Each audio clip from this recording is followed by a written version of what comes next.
Hampir 1 bulan berlalu sejak Wayan Mirna Salihin meninggal dunia setelah meneguk secangkir kopi di sebuah kafe di kawasan Jakarta Pusat. Peristiwa ini menyita perhatian publik karena temuan zat berbahaya berupa racun sianida di dalam tubuh Mirna yang mengindikasikan ada upaya pembunuhan terhadap wanita berusia 27 tahun ini.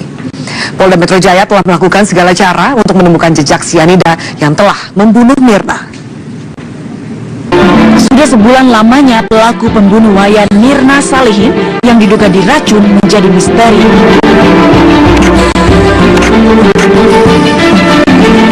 Peristiwa tragis yang menimpa pengantin baru ini terjadi di sebuah kafe di kawasan Jakarta Pusat. Bersama 2 orang temannya, semasa kuliah di Australia, Jessica dan Hani, Mirna berniat berkumpul dan bercengkrama. Namun tak berapa lama, kopi yang dipesan oleh Jessica untuk Mirna menjadi petaka. Senyawa sianida seberat 3 gram diteguk perempuan berusia 27 tahun ini. Dalam kurun waktu 2 jam, Mirna tak sadarkan diri untuk selamanya.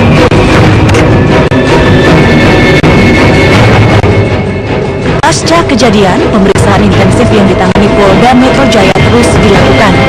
Mulai dari pemeriksaan saksi kunci, Jessica Kusuma Wongso dan Hani, pencarian alat bukti, dan juga mengumpulkan keterangan ahli. Polisi pun sudah meningkatkan status kasus ini dari penyelidikan menjadi penyidikan. Seiring proses penyidikan berjalan, salah satu saksi kunci, Jessica Wongso, mendatangi Komnas HAM di Jakarta Pusat. Ia merasa dipersepsikan sebagai tersangka atas kematian Mirna. Sebelumnya, Jessica mengklaim tidak bersalah dalam perkara kematian Mirna. Akankah pelaku sebenarnya terungkap dalam kematian tak wajar ini? Dan pemirsa, saat ini saya telah bersama dengan Kabid Humas Polda Metro Jaya, Kombes Pol M. Iqbal. Pak Iqbal, selamat malam. Selamat malam, Mbak. Terima kasih atas waktunya di NSI. Ya. Pak Iqbal, ini pertanyaan juga dari semua masyarakat. Mengapa butuh lama kepolisian untuk menetapkan tersangka dalam kasus ini, Pak Iqbal? Iya, kasus ini kan spesial.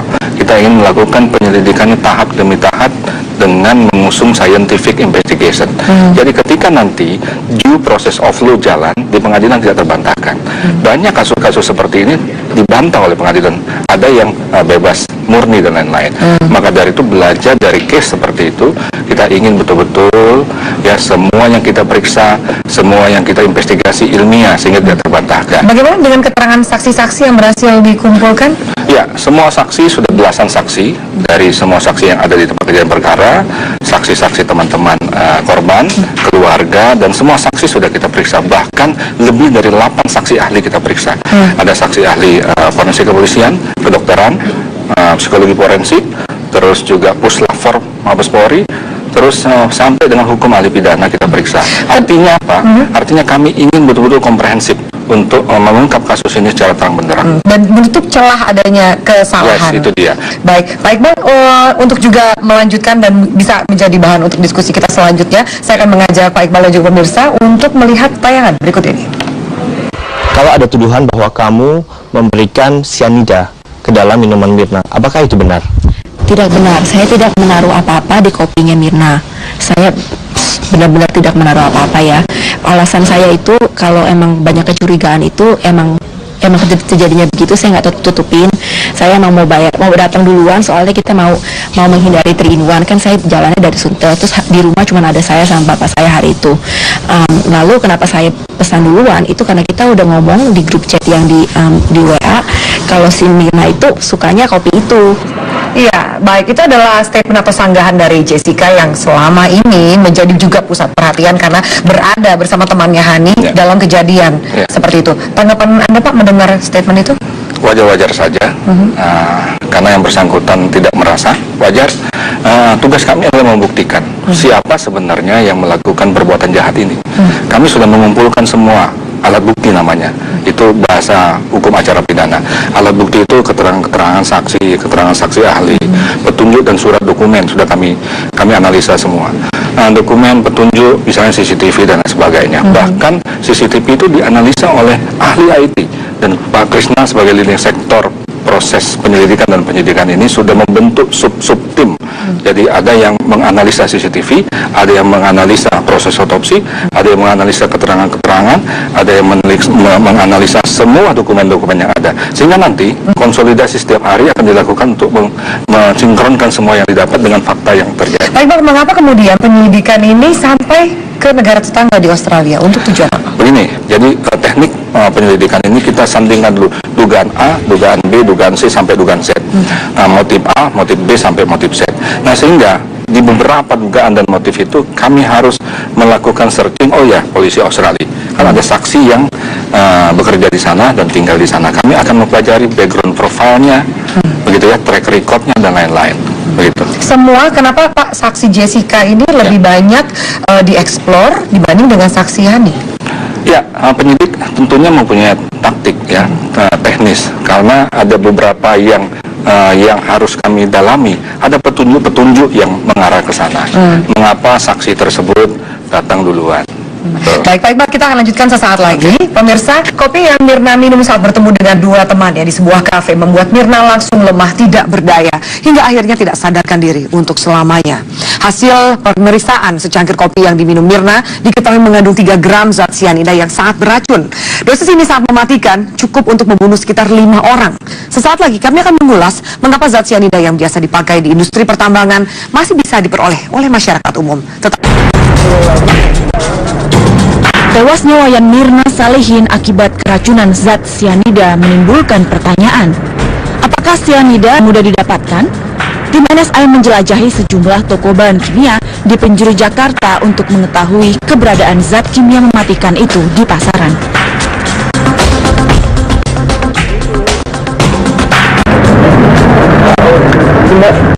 Ini jualnya nggak sianida, sianida gitu, buat bahan rumpi, pestisida tuh. Nggak boleh jual, nggak boleh jual. Gimana ya Mas? Nggak boleh Mas? Ya, dari dilarang. Ini jual ya? Nggak ada, memang dilarang, nggak boleh makanya. Kayak apa sih sianida itu cair di galon atau dibubukkan gitu? Ya, begitu. Ada membelinya atau mungkin kemasannya apa tuh? Kotak atau pakai kantong? Sabun aja. Bahan-bahan kimia itu ini ada? Yang saya tahu tadi untuk sana ada. Salah dapat lama. Buang-buang gitu ya. Ada izinnya juga nggak sih kalau misalnya atau mau jual dagang gitu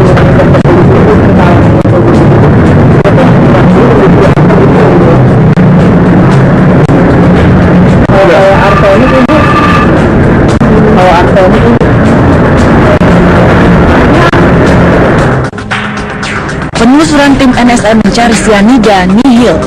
Nyatanya, sianida tidak dijual bebas. Zat ini hanya bisa diperoleh pada toko kimia dan apotek tertentu. Ya, pemirsa dan juga Pak Iqbal, itu tadi hasil penelusuran dari tim NSI.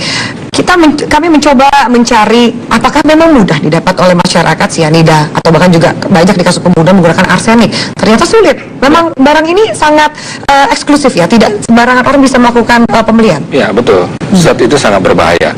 Sehingga untuk mendapatkan sianida itu harus ada izin dari kementerian ya, Kementerian Kesehatan atau katakanlah Dinas Kesehatan Provinsi. Dan untuk apa? Nah, kami sudah bekerja sama dengan Dinas Kesehatan Provinsi DKI untuk melakukan sidak kepada semua toko-toko kimia. Prinsipnya sianida dan sejenis zat beracun itu tidak boleh diperjualbelikan. Pak Iqbal, kalau kita bicara pola dari sejumlah kasus meracuni seseorang dengan zat-zat seperti yang berbahaya seperti sianida atau arsenik, adakah pola tertentu yang bisa terbaca dari sejumlah kasus yang pernah Anda tangani? Iya, begini. Biasanya ya sebuah modus yang menggunakan zat-zat beracun itu direncanakan betul oleh mereka. Karena mereka paham betul ini akan meninggalkan jejak. Ya, itu adalah pola. Mereka sudah berani untuk mengambil risiko, ya kan? Ya, meninggalkan jejak dan mereka sudah setting ini semua. Argumentasi setelah itu tewas. Argumentasi terus seolah-olah tidak terlibat dan lain sebagainya. Ya, walaupun sudah saya katakan tadi bahwa polisi tidak mengejar pengakuan tersangka, tetapi kita akan buktikan teori pembuktian lah yang akan mengunci sebuah pengungkapan kasus ini. Pak, kalau misalnya memang ini jelas bahwa ada sianida yang menjadi penyebab kematian dari Mirna, selain juga tersangka pelakunya, apakah kepolisian juga akan menindak pihak-pihak yang mungkin menyuplai atau menjual barang itu? Jelas. Meskipun argumentasinya bahwa mereka tidak tahu bahwa itu akan digunakan untuk kejahatan karena alasan pada saat membeli juga alasan yang positif saja. Kita akan kenakan tetap dia melakukan kesalahan prosedur. Kita akan buktikan kalau misalnya pembuktian mengatakan bahwa dia yang betul-betul mengetahui rencana pembunuhan ini, dia turut membantu. Tetapi kalau tidak, SOP yang mengatakan bahwa akan ada undang-undang lain yang mengenakan terhadap si penjual itu. Ya, hukuman kesehatan dan sebagainya. Hukuman terberat Pak dalam kasus ini. Sampai hukuman mati. Terima kasih banyak Pak Iqbal, selamat bekerja, selamat bertugas. Dan pemirsa, untuk mengetahui bahaya senyawa sianida yang diduga telah membunuh Mirna, sesaat lagi kami akan mendatangi pusat laboratorium forensik Polri. Di sini pula uji sampel kopi yang diteguk oleh almarhum Mirna masih diselidiki hingga ditemukan fakta kandungan racun mencapai 3 gram. Jumlah ini lebih kuat ketimbang kadar racun arsenik yang menewaskan aktivis hak asasi manusia Munir Said Talib pada tahun 2004. Berikut penelusurannya.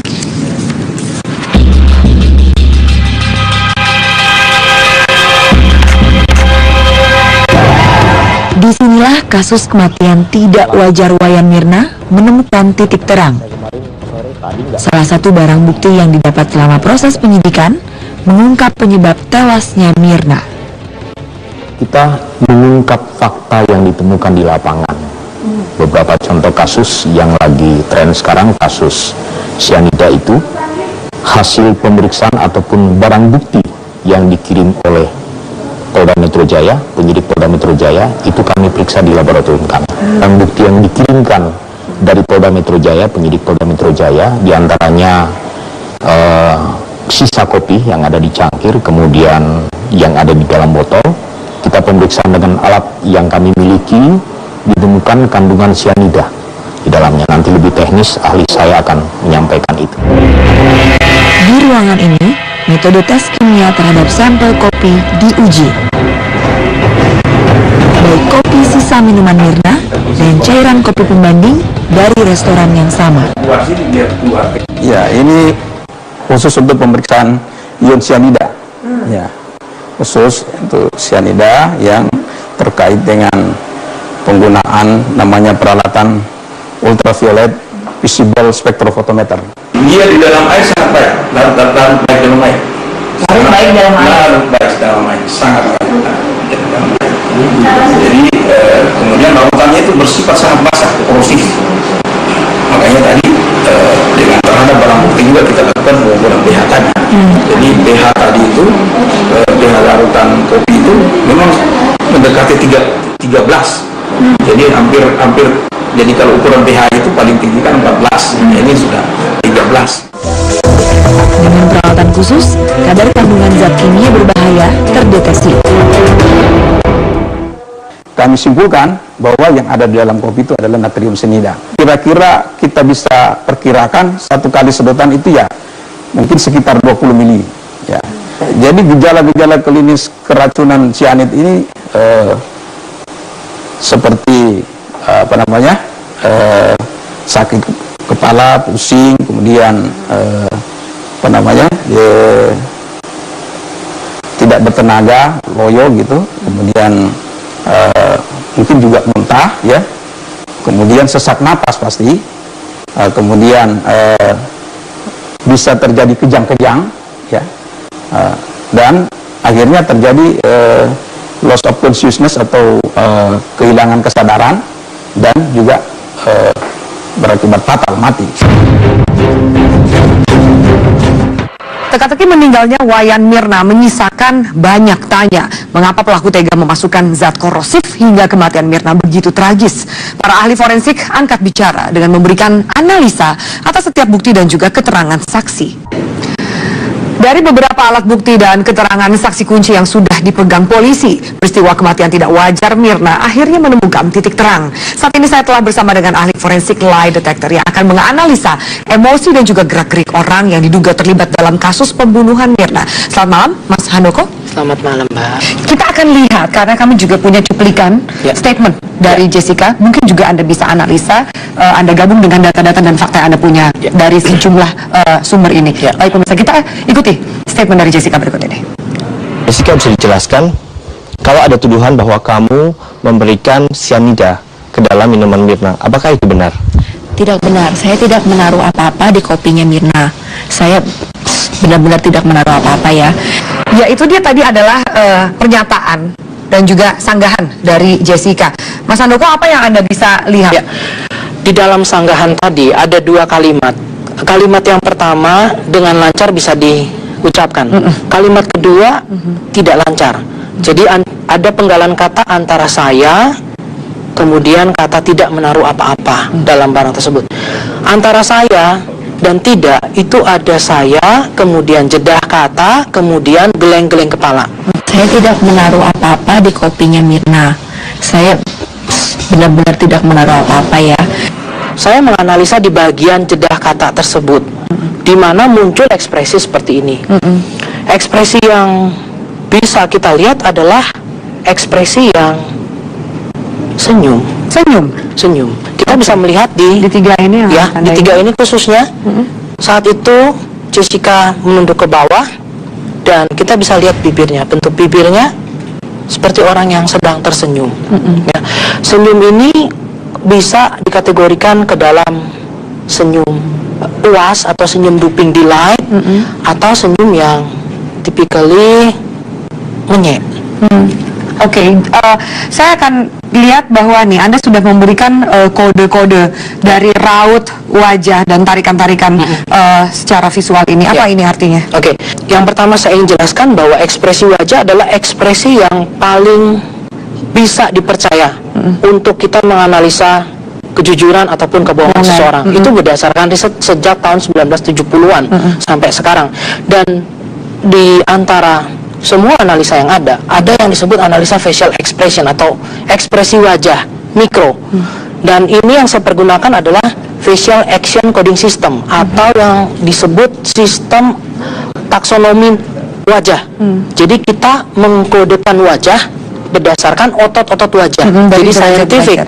Nah, ini saya sudah mengkodekan contoh misalnya ini eyes down. Eyes down artinya matanya turun, kodenya AU atau Action Unit 64B. Nanti kalau bisa dilihat di mesin searching, Anda akan bisa melihat 64B ini otot wajah mana yang bergerak. Ya, sangat saintifik. Kemudian AU12B artinya ujung bibir ini turun, tarik puler ya. Kemudian 14B artinya ada dimplor di sini. Ya, artinya ada lesukan lesung pipit. Kemudian chin raiser artinya dagunya ini naik. Seperti ini. Oke. Ya. Apa itu artinya? Apa itu artinya? Secara umum dia lagi berpikir, ya kita lihat matanya turun ke bawah. Bukan kemudian dia mencoba juga menemukan emosi atau bagaimana menjawab pertanyaan. Ya, salah satunya seperti itu. Artinya dia berpikir, dia menggali emosinya, dia mungkin kembali ke dalam memori saat itu. Ada 3 hipotesa. Salah satunya adalah ketidakselarasan antara kata-kata yang diucapkan tadi dengan wajah. Kemudian yang kedua adalah memang dia gugup, kemudian muncul ekspresi seperti ini. Atau yang ketiga adalah dia habis berpikir humoris. Tidak wajar sebuah senyum ini muncul saat ditanya media dalam menghadapi situasi seperti ini. Apalagi pertanyaannya adalah apakah betul Mbak yang menaruh cyanida ke dalam minuman tersebut. Tentu sangat tidak wajar ketika ada senyum, ketika kita sedang dituduh melakukan sebuah perbuatan jahat. Baik, ini menarik ketika memang ada sanggahan bahwa Jessica tidak mau minum kopi. Ketika Mirna mengatakan ada sesuatu yang aneh di kopi yang akan dia minum ini, dan Jessica mengatakan bahwa dia tidak bersedia untuk minum kopi itu. Kami akan putarkan kembali untuk Mas Handoko dan juga Anda pemirsa. Saya ada masalah lambung, jadi saya takut kalau misalnya minum kopi yang terlalu strong. Nah, terus waktu si Mina suruh saya cobain, kan dia disodorin ke muka saya gini, Kak, suruh cium. Saya cium, emang wanginya itu kayak pahit, wangi pahit, kayak black coffee yang benar-benar kuat banget, dan ada wangi-wangi kayak asem-asemnya gitu. Jadi saya takut, saya nggak mau coba, takutnya nanti kalau saya sakit malamnya jadi nggak enak kan, jadi ya nggak tahu deh saya bakalan kenapa kalau minum kopi. Oke, dari statement itu, dari dia menjelaskan bahwa wangi kopinya itu kuat sekali dan dia mengatakan alasannya adalah dia punya sakit lambung sehingga dia mengatakan bahwa dia tidak tahu apa yang terjadi kalau saya bakal kenapa kalau saya meminum kopi itu kalimatnya. Kalau dari ekspresi ini saja kita bisa melihat memang dia sedang loading juga. Jadi sebenarnya turun ke bawah, mata turun ke atas bukan satu tanda pasti seseorang berpikir atau tidak, tergantung kebiasaannya atau situasi saat itu. Nah, kalau dari situasi saat itu, ini kita bisa jelas melihat bahwa memang Jessica sedang melihat ke atas, sedang loading, berpikir sesuatu, dan bibirnya ini seperti, kalau bisa dibilang senyum, dia akan lebih ke arah senyum yang tersenyum puas pada saat dia berpikir tentang kopi, tentang minum kopi. Kemudian kalau kita melihat reaksi selanjutnya, ya, itu dinyatakan bahwa nggak tahu deh saya bakal kenapa. Ekspresi yang akan muncul ini itu akan memperlihatkan reaksi yang over reacted. Jadi deep inside dia punya pemikiran bahwa saya nggak tahu nih kalau saya minum kopi ini apakah saya masih ada di sini, apakah saya masih hidup dan sebagainya. Ini ada katakan nggak tahu deh ketika dia mengatakan nggak tahu deh, dan saya sempat kata bahwa memang nadanya menjadi lebih tinggi. Ini adalah rangkaian 5 cuplikan ekspresi dari Jessica. Apa yang bisa Anda analisa lebih jauh? Kalau pemirsa nanti melihat videonya, video bergeraknya, pemirsa akan melihat lonjakan emosi yang tiba-tiba dengan ekspresi yang juga over, yang di bawah normal seperti itu, di atas normal, yaitu dengan dia berbicara, kepalanya dimajukan ke depan, nggak tahu deh, seperti mau loncat seperti itu. Ya nggak tahu deh saya bakalan kenapa kalau minum kopi. Justru dengan ekspresi seperti ini, kemungkinan di dalam otak dia sendiri sudah tahu reaksi cyanida itu kalau diminum seperti apa, atau dia sendiri sudah baru tahu ketika mendengar dari berita-berita bahwa reaksi cyanida itu akan seperti apa. Dengan kata lain, sebetulnya di dalam benak Jessica sendiri sudah mengiyakan bahwa kopi itu ada apa-apa. Nah, saya kan ya panik juga, takutnya si Haninya kenapa kan. Jadi saya tanya sama dia, kamu nggak apa-apa? Terus si Haninya bilang, iya gue nggak apa-apa. Dia cuma nangis aja, sedih kan, si Minanya kan itu kan nggak ada. Lalu ada suster yang datang, terus si Haninya dibawa ke ruangan dalam, mungkin diperiksa ulang apa dia benar-benar baik aja. Apa yang bisa Anda komentari dari cuplikan tadi? Ya, kalau kita berbicara tentang ekspresi berisi emosi sedih, tadi itu seperti seseorang yang sedang bercerita sebuah film. Artinya pihak outsider, pihak eksternal yang mungkin tidak ada keterkaitan emosi, dimana artinya cukup tidak wajar. Harusnya cukup sedih satu, kemudian cukup under pressure, dan itu tidak kita temukan di situ. Oke, ini ada sejumlah kalimat yang Anda garis bawahi. Apa saja, Mas Handoko? Di video yang lain tadi juga bisa dilihat bahwa memang si Jessica ini menjelaskan kondisi di rumah sakit saat itu, di mana Haninya sedih, kemudian diajak oleh perawat untuk masuk ke dalam ruangan dokter, diperiksa, kemudian keluar lagi. Nah, ketika keluar lagi Jessica mengatakan bahwa ya mukanya sih bukan sakit ya, sedih. Nah, ketika sedih itu diucapkan, kita bisa melihat ekspresi yang menurut saya itu sedikit aneh untuk ekspresi sedih, karena itu bukan ekspresi sedih. Nah, saya kan ya panik juga, takutnya si Haninya kenapa kan. Jadi saya tanya sama dia, kamu nggak apa-apa? Terus si Haninya bilang, iya gue nggak apa-apa. Dia cuma nangis aja, sedih kan, si Minanya kan itu kan nggak ada. Lalu ada suster yang datang, terus si Haninya dibawa ke ruangan dalam, mungkin diperiksa ulang apa dia benar-benar baik aja. Harusnya ketika mengucapkan sedih aja itu kita bisa, kita yang misalnya Jessica, kita bisa mempunyai ekspresi yang memang sedih. Mas Handoko, sebelum saya akan menuju ke hipotesa Anda yang lebih dalam, statement resminya seperti apa, kami akan mengajak Anda pemirsa untuk melihat bagaimana juga pernyataan dari Hani usai pemeriksaan.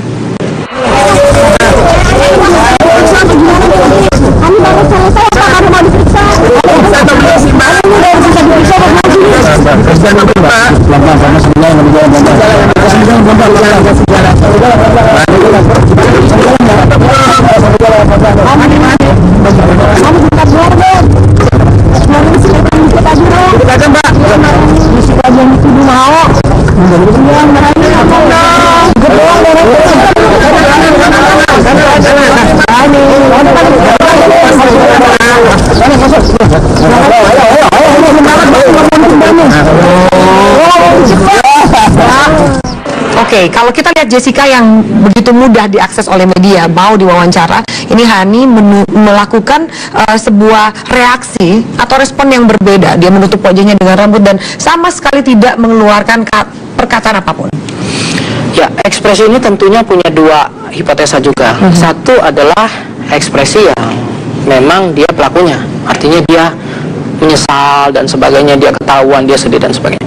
Kedua adalah ekspresi yang malu, tapi karena dia malu terekspos oleh kamera, malu nanti kehidupan sosialnya akan terganggu. Dan kalau saya melihat, hipotesa saya adalah yang kedua, artinya dia lebih malu menjadi bagian dari kasus yang terekspos oleh media. Nanti akan ditanya oleh media, nanti akan di kehidupan pribadinya akan terganggu, kemudian mungkin pekerjaannya juga terganggu dan seterusnya. Dan ya, untuk sampai pada kesimpulan itu tentunya nanti polisi perlu melakukan pendalaman lebih lanjut. Mas Handoko, terima kasih atas analisa yang menarik sekali di NSI. Emang saya nggak berbuat soalnya. Kalau saya berbuat saya takut. Kalau saya nggak berbuat, kalau emang ada bukti, ya buktinya itu nggak tahu ada apa, nggak tahu dari mana. Saya nggak tahu.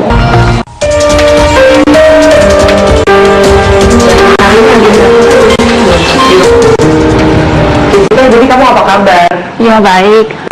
Baik. Terima kasih sudah meluangkan waktu buat kita ya. Iya. Kan sekarang ini banyak sekali media yang ngerubutin kamu gitu ya. Gimana rasanya? Apalagi sebanyak pertanyaan yang berkaitan dengan kasus kehilangan dari seorang sahabat kamu. Iya. Saya selama ini merasa tertekan sekali ya. Saya dan keluarga saya merasa sangat tertekan karena emang saya tidak berbuat, tapi diperlakukan seperti ini. Diperlakukan kayak apa ya kamu? Ya, ditungguin sama wartawan di luar, waktu di pemeriksaan di Polda juga udah rasanya kayak dikeroyok gitu. Saya nggak pernah kan ada kehidupan seperti ini, jadi saya tidak biasa, tidak tahu. Terus harusnya bagaimana, takut saja gitu. Apa yang kamu takutin? Disorot kamera saya kurang begitu suka ya. Pertamanya kan saya juga tidak mau ngomong sama media, tapi ya lama-lama saya harus keluarin suara juga lah ya, biar dengar orang masyarakat mendengarkan versi saya. Apa di beberapa tayangan di media lain juga saya lihat Anda bisa terlihat sangat tenang gitu menjalaninya. Beda dengan orang yang mungkin tertekan, ada panik atau apa, kok bisa Anda tenang sekali? Ya karena saya mencoba untuk tenang saja, kan saya memang tidak berbuat, jadi saya mau ngomong yang apa adanya seperti ini. Tapi kalau sedih ya saya sedih, tapi saya nggak tunjukkan di depan kamera saja gitu. Seberapa dekat sih kamu sama Mirna? Kamu kawan lama, namanya dari sejak teman kuliah. Teman kuliah? Iya, sejak tahun 2007-2008 gitu ya, udah sekitaran 8 tahun. Saya teman kuliah sama beliau, tapi kita nggak pernah sampai sahabat dekat yang setiap hari ngomong atau curhat dengan yang hal-hal yang mendalam gitu, tidak sampai seperti itu. Cuma kita ya bikin assignment bareng, terus pergi makan, pergi ngopi, lalu ketemuan di kampus gitu-gitu aja. Dia kamu balik ke Indonesia, kamu selalu ketemu Mirna? Iya, tapi saya kan jarang jadi pulang ke sini. Jadi kalau saya pulang kembali kayak, Jessica pulang, ayo ketemuan gitu. Oh gitu. Iya. Nah, berarti masih ada dong yang waktu itu WhatsAppan kamu sama dia gitu, masih ada dong? Saya nggak simpen, tapi masih ada, polisi udah punya. Udah di print, udah dicek. Nah, sejauh ini kan kamu terus dimintain keterangan sama polisi gitu, udah berapa kali nih sama polisi diperiksa? Saya dipanggil 5 kali ya. Iya. Tapi kamu merasa gimana nggak? Atau kamu punya dugaan apa? Kenapa kamu yang dipanggil lebih banyak? Karena saya melakukan hal yang emang jujur tapi mencurigakan, seperti datang duluan, pesankan duluan, bayarin duluan, tunggu di sana, itu hal-hal seperti itu. Dan karena saya robek, saya buang, itu emang ada belakangnya ada ceritanya, tapi saya juga ngelakuin itu nggak sengaja gitu loh. Semuanya itu. Kalau ada apa nih? Kamu bisa klarifikasi apa yang kemudian menurut kamu tuh mencurigakan tapi sebenarnya kamu ngelakuin nggak sengaja? Contohnya apa?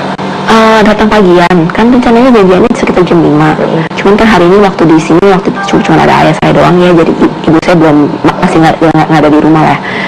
Lalu saya bilang, saya kan belum nyetir juga di sini, kan masih takut. Saya bilang minta antarkan ke Grand Indonesia jam 4.30-an, jam setengah 5. Terus saya bilang, loh itu kalau dari sini ke Grand Indonesia tuh kena 3-in-1, pagian 1 jam untuk ke sana dan setengah jamnya lagi untuk ayah saya kembali ke sini gitu kan. Oh ya udah, jadi makanya itu pagian datangnya. Tapi saya kasih tahu ke mereka semua, oh ini gue bakal pagian nih, soalnya mau hindarin 3-in-1. Ada tuh semua kan dicatatkan. Terus soal pesan duluan, saya lihat ke website Zomato, ambil menu jusnya yang di restoran tersebut, lalu saya bilang kirim ke semuanya, karena gue datangnya duluan, gue pesenin dulu minumnya. Nah teman saya yang satu lagi yang seharusnya mestinya datang tapi dia tidak jadi datang, bilangnya jam 6.30 datangnya. Si Hani sekitar jam 5. Nah si Nina bilang di chattingnya itu, karena dia tahu saya datangnya pagi ya, jadi bilang, oh ya udah deh kalau gitu gue datangnya jam 4-an aja gitu. Siapa tahu kan dia nggak ngapa-ngapain ya, mungkin nggak ngapa-ngapain, mungkin dia nggak mau saya tunggu sendiri gitu. Terus dia bilang, oh iya oke. Nah yang teman saya yang dua itu nggak komentar soal minuman yang saya mau pesankan duluan, tapi si Nina bilang, oh gue suka banget tuh sama Vietnamese es coffee yang dijual di sana. Terus saya bilang, oh ya udah deh, gue pesenin ya gitu. Terus dia bilang, iya boleh juga sih. Terus ada muka ketawanya gitu. Ya udah, nah itu dia mau itu. Saya nggak pernah seumur hidup minum kopi itu, dan ke tempat restoran tersebut saya nggak pernah sebelumnya. Oh gitu. Tapi kamu minum kopi nggak sih?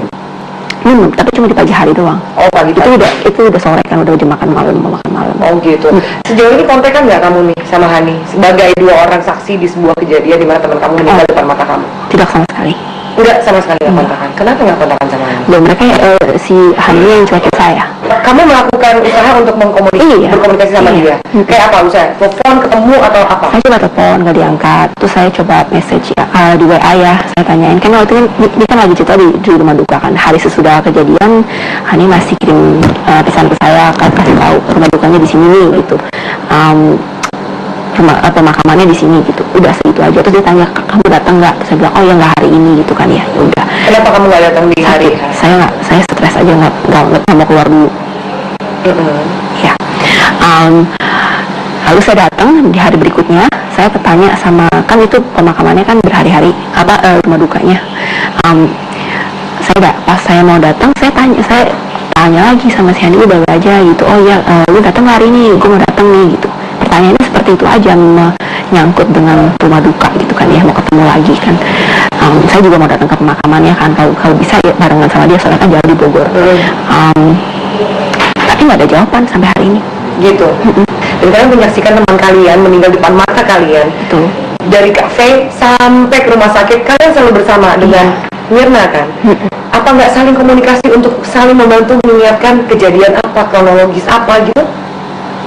Saya bersedia kalau dimintakan kronologis dengan polisi. Tapi maksudnya kontak kamu sama Hani, maksudnya dua orang yang ada di sini. Saya udah bilang, saya coba, tapi dia yang tidak merespon sama saya. Jadi tidak kasih alasan apa? Tidak total nggak dijawab. Jadi Mbak kalau mau tanya ini, saya juga mau tahu kenapa. Mbak kasih tahu saya kalau udah tanya Hani. Iya. Tapi kamu merasa Hani benci kamu atau apa? Saya nggak tahu. Saya nggak lihat dia face to face begini loh. Oh, ketemu Hani terakhir kapan? Waktu di reka ulang. Oh, di reka ulang. Iya. Itu pun gimana suasana? Tidak ngomong. Kita ngomong waktu acting aja ya, mau reka ulangnya kali itu. Tapi tidak ada percakapan sama sekali, total. Jadi di luar itu banget sama kamu tuh, dia berubah banget. Dan kamu nggak juga mencoba tanya pas di TKP waktu reka ulang kenapa gitu loh? Tidak, kalau dia menghindari saya dan dengan cuekin saya punya message, ya saya nggak mau kejar-kejar orang, paksa suruh ngomong sama saya orangnya kayak gitu. Ya udah biarin aja. Oh juga suatu hari kalau dia mau ngomong sama saya lagi, dia ngomong sama saya gitu. Tapi kan bukan saya yang cuekin dia. Mas, saya harus tanya karena ini banyak sekali beredar di masyarakat bahwa kamu dan Mirna punya hubungan spesial. Enggak. Ada kutip lebih dari teman. Tidak ada seperti itu. teman dekat aja tidak, apalagi lebih dari teman, apalagi hubungan spesial. Kita berdua, dia punya pacar begitu lama, saya punya pacar saya lelaki, semua nggak ada perempuan. Saya bisa konfirmasi lah. Ada jawab pertanyaan. Jadi Anda tahu bahwa itu juga beredar dan segala Saya nggak tahu sih lihat itu. Iya, pasti keluarga si Mirna juga bingung, ini kok bisa dibilang begini. Kalau boleh saya tanya lagi, yang beredar juga kamu kerja di rumah sakit, benar? Bukan. Bukan, di oke, konfirm bukan kerja di rumah sakit ya, tidak ada berkaitan dengan rumah sakit, klinik atau apapun. Tidak ada. Seperti itu. Ayah kamu kerja di perusahaan pensiun, sudah tidak ada kerjaan. Oh gitu. Kalau ternyata diumumkan nama kamu, Jessica, sebagai tersangka kasus ini, gimana? Ya saya harus fight lagi ya, kan itu belum the end of the world gitu, masih ada kesempatan untuk kontes lagi. Emang saya nggak berbuat soalnya, kalau saya berbuat saya takut. Kalau saya nggak berbuat, kalau emang ada bukti ya buktinya itu nggak tahu ada apa, nggak tahu dari mana, saya nggak tahu. Tapi sekarang saya udah punya kuasa hukum, nggak cuma satu atau tiga, jadi lihat aja lah gimana. Ada upaya nggak untuk menjelaskan secara pribadi ke keluarganya Mirna bahwa bukan kamu pelakunya? Belum, dan saya tidak mau. Kenapa kamu nggak mau? Kalau udah terungkap sama polisi, biar toh mereka membajakan saya dengan media, ya mereka mengembalikan nama baik saya juga dengan media. Tapi ini kan personal ya, personal gitu antara kamu dengan keluarga. Enggak juga ya, kalau personal mereka nggak mungkin belak-belakan gitu ngomong di TV kalau pasti itu temannya yang melakukan. Temannya ya sih masalah, kalau nggak saya ya Hani nggak katanya bersama dengan Mirna, jadi saya pikir itu saya. Kamu merasa bahwa keluarganya Mirna menuduh kamu? Sejak itu udah dihantam-hantam sama polisi, distributin sampai iya ini pembunuhnya apa-apa. Kamu ada rasa bersalah nggak menjelaskan apa yang sebenarnya? Kan kamu dituduh nih, ya kan? Kamu ada rasa bersalah nggak dan kemudian pengen menjelaskan yang sebenarnya seperti apa versi kamu, bahwa bukan kamu, tidak seperti yang dituduhkan? Bisa menjelaskan ke polisi ya? Ke keluarganya Mirna? Enggak, saya nggak rasa bersalah seperti itu. Karena saya pikir kalau saya emang nggak berbuat, saya nggak perlu membela diri saya, menjelaskan diri saya sendiri. Tapi memang saya sudah jelaskan hampir 20 kali mungkin. Dengan kejadian ini ulang, itu dicatat semuanya sama polisi. Kamu berani bertaruh apa supaya masyarakat juga tahu bahwa kamu sampai sebegininya komitmen dan yakin bahwa bukan kamu pelakunya? Loh, saya tidak perlu ngomong ya Mbak ya. Kalau emang saya pelakunya ya konsekuensinya ya saya masuk penjara 10 tahun. Itu aja. Kamu nggak perlu meyakinkan masyarakat bukan kamu pelakunya? Tidak perlu. Nggak perlu. Itu kalau keadilan akan diungkap ya diungkap, saya nggak perlu banyak ngomong. Itu aja. Kebenaran cuma ada satu dan itu yang kita tunggu. Ya. Jessica, terima kasih banyak atas waktunya. Salam untuk keluarga. Thank you.